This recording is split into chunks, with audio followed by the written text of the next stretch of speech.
universal wire stripper, and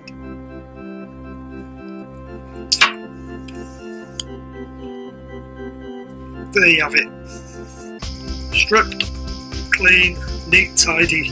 2.5mm wire this, so wire sizes are all marked. If you haven't used one before, you sort of get to know after using them a few times how much wire to leave and strip off.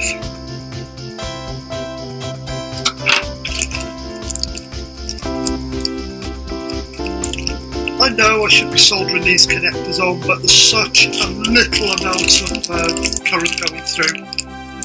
This charger will never see more than 0.8 of an amp, so I'm going crimps on it.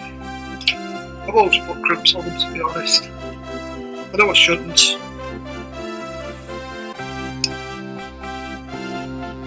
I'm just going to push the wire in. I'm going to push the wire until the insulator locates inside the crimp, which is there.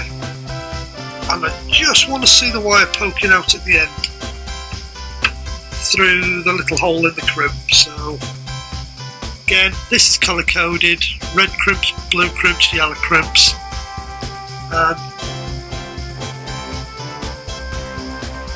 Set the pliers up and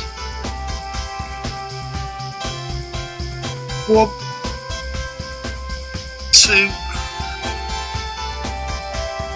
tug, doesn't come off, it's crimp.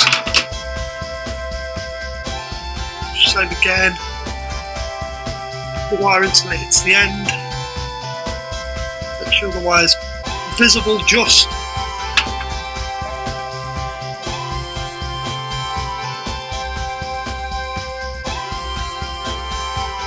Squash till the pliers meet, that's exactly the right pressure. 2. Connector made. Thank you, good night, enjoy your 4-wheel drive.